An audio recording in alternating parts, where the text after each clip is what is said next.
Capítulo 8. Organização de serviços. Decorridas algumas semanas de tratamento ativo, saí pela primeira vez em companhia de Lísias. Impressionou-me o espetáculo das ruas. Vastas avenidas enfeitadas de árvores frondosas, ar puro, atmosfera de profunda tranquilidade espiritual. Não havia, porém, qualquer sinal de inércia ou de ociosidade, porque as vias públicas estavam repletas. Entidades numerosas iam e vinham. Algumas pareciam situar a mente em lugares distantes, mas outras me dirigiam olhares acolhedores. Incumbia-se o companheiro de orientar-me em face das surpresas que surgiam ininterruptas. Percebendo-me as íntimas conjecturas, esclareceu solícito. Estamos no local do Ministério do Auxílio.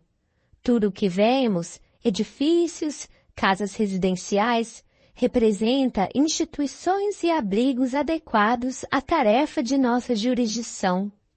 Orientadores, operários e outros serviçais da missão residem aqui. Nesta zona, atende-se a doentes, ouvem-se rogativas, selecionam-se preces, preparam-se reencarnações terrenas, organizam-se turmas de socorro aos habitantes do umbral ou aos que choram na terra. Estudam-se soluções para todos os processos que se prendem ao sofrimento. Há então em nosso lar o Ministério do Auxílio? Perguntei. Como não?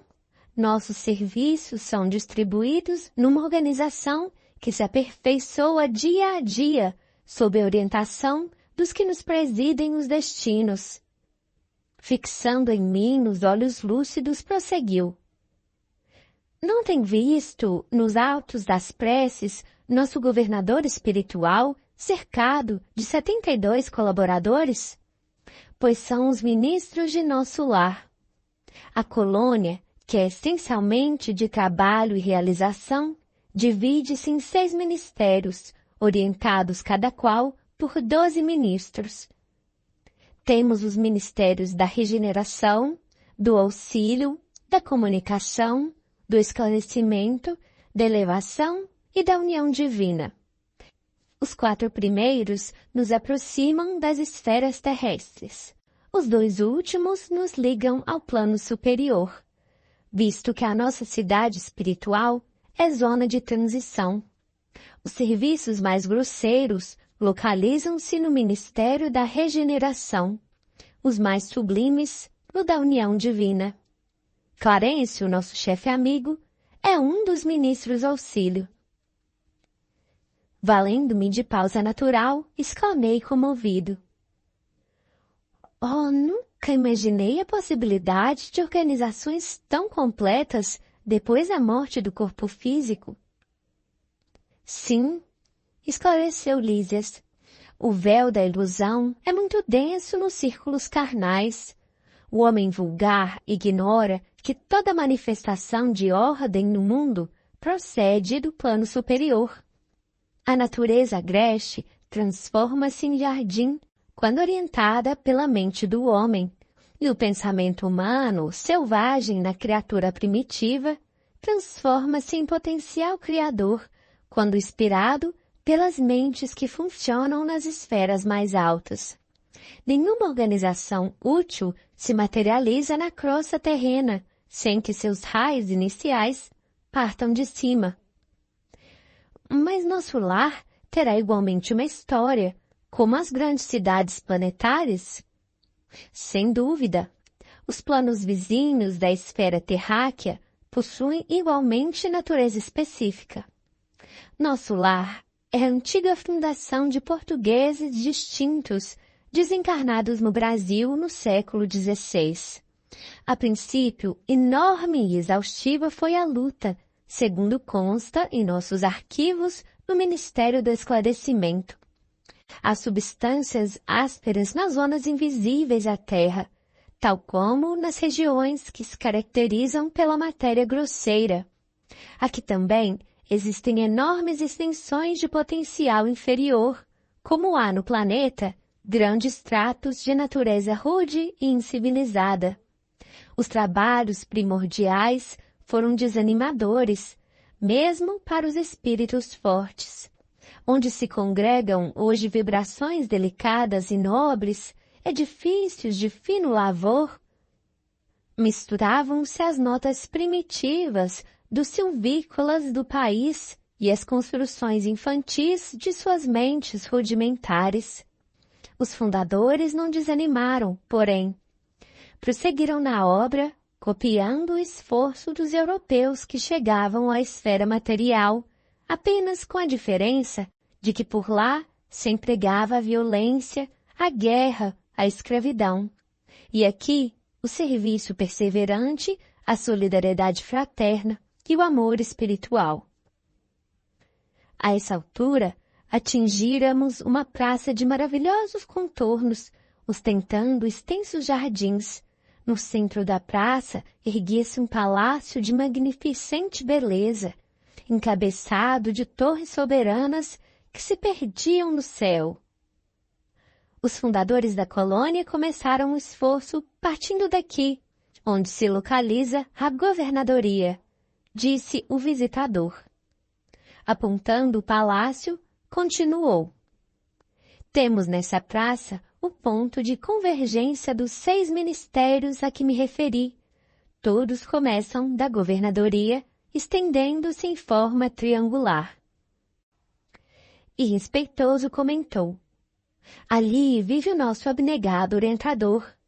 Nos trabalhos administrativos, utiliza ele a colaboração de 3.000 funcionários.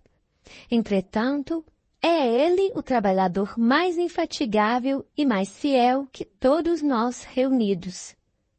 Os ministros costumam excursionar noutras esferas, renovando energias e valorizando conhecimentos. Nós outros gozamos entretenimentos habituais, mas o governador nunca dispõe de tempo para isso. Faz questão que descansemos, obriga-nos a férias periódicas, ao passo que ele mesmo quase nunca repousa, mesmo no que concerne às horas de sono. Parece-me que a glória dele é o serviço perene. Basta lembrar que estou aqui há 40 anos e, com exceção das assembleias referentes às preces coletivas, raramente o tenho visto em festividades públicas. Seu pensamento, porém, abrange todos os círculos de serviço. Sua assistência carinhosa a tudo e a todos atinge. Depois de longa pausa, o enfermeiro amigo acentuou. Não faz muito, comemorou-se o 114º aniversário da sua magnânima direção. Calara-se Lísias, evidenciando comovida reverência, enquanto eu a seu lado contemplava respeitoso e embevecido as torres maravilhosas que pareciam cindir o firmamento. Capítulo 9. Problema de alimentação.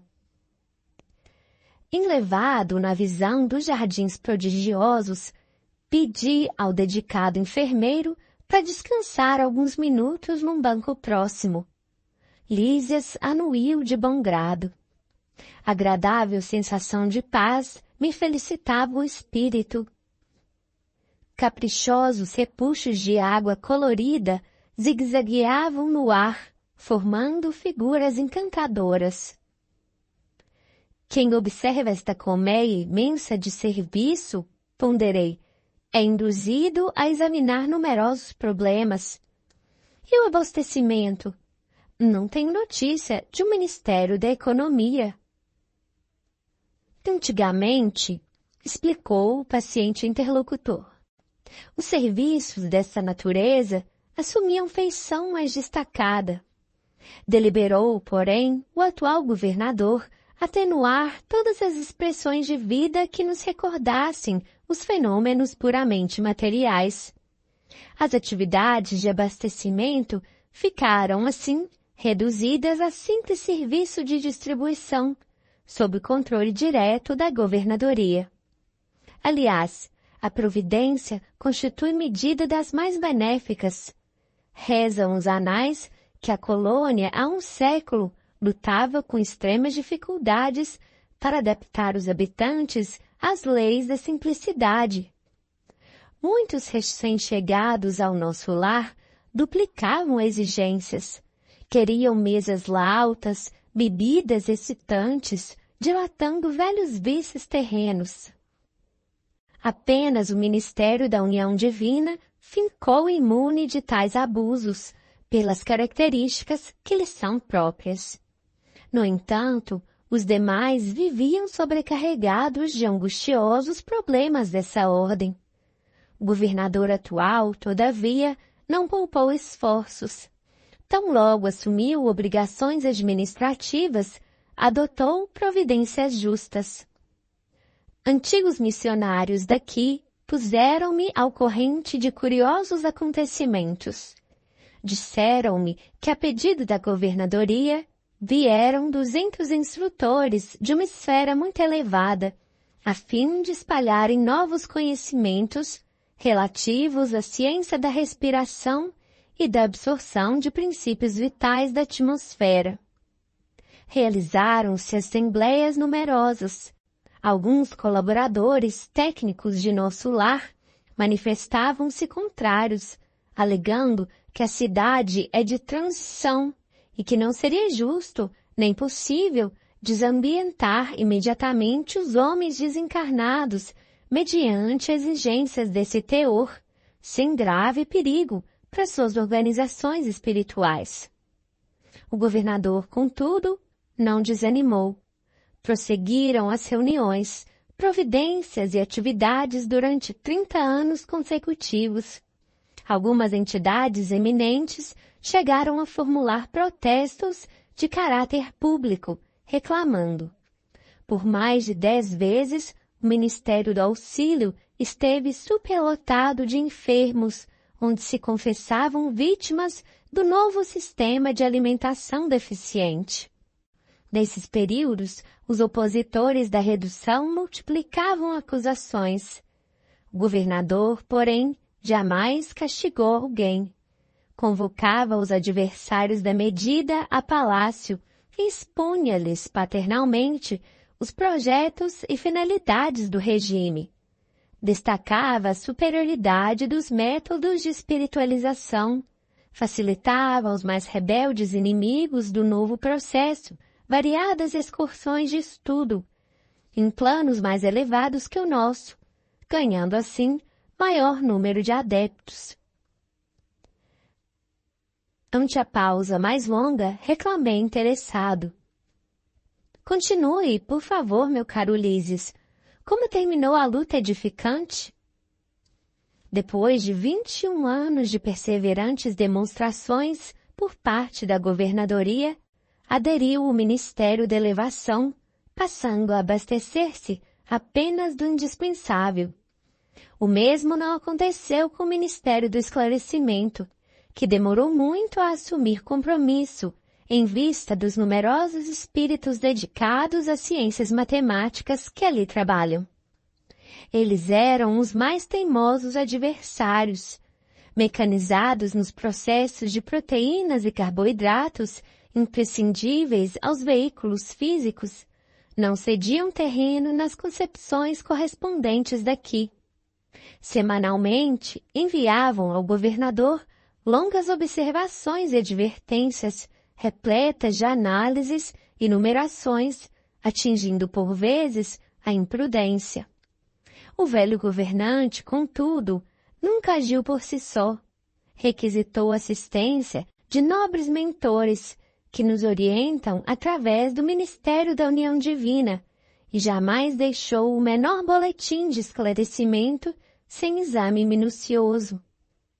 Enquanto argumentavam os cientistas e a governadoria contemporizava, formaram-se perigosos distúrbios no antigo Departamento de Regeneração, hoje transformado em ministério.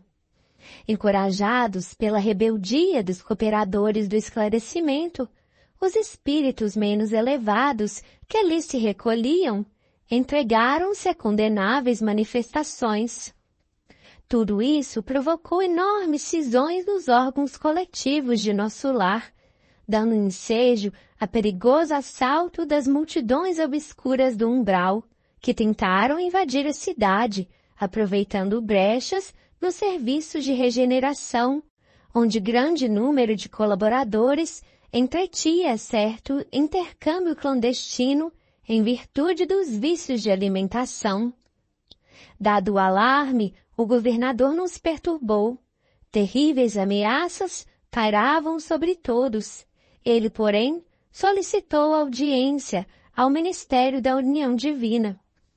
E depois de ouvir o nosso mais alto conselho, mandou fechar provisoriamente o Ministério da Comunicação, determinou funcionassem todos os calabouços da regeneração para isolamento dos recalcitrantes, advertiu o Ministério do Esclarecimento, cujas impertinências suportou mais de 30 anos consecutivos, proibiu temporariamente os auxílios às regiões inferiores e, pela primeira vez na sua administração, mandou ligar as baterias elétricas das muralhas da cidade para emissão de dardos magnéticos a serviço da defesa comum. Não houve combate nem ofensiva da colônia, mas resistência resoluta. Por mais de 6 meses, os serviços de alimentação em nosso lar foram reduzidos à inalação de princípios vitais da atmosfera, através da respiração, e água misturada a elementos solares, elétricos e magnéticos. A colônia ficou, então, sabendo o que vem a ser a indignação do espírito manso e justo. Fim do período mais agudo, a governadoria estava vitoriosa. O próprio Ministério do Esclarecimento reconheceu o erro e cooperou nos trabalhos de reajustamento.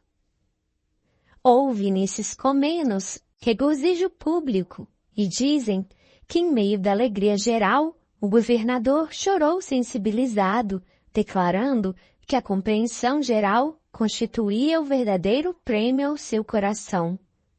A cidade voltou ao movimento normal. O antigo Departamento da Regeneração foi convertido em ministério.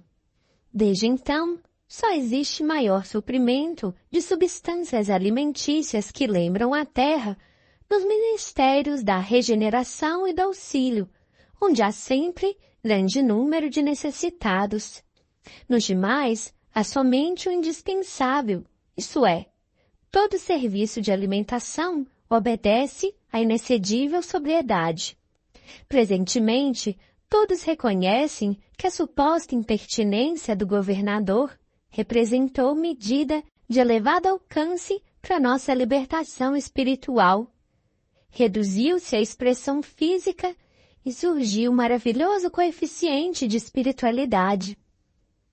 Lísias silenciou, e eu me entreguei a profundos pensamentos sobre a grande lição.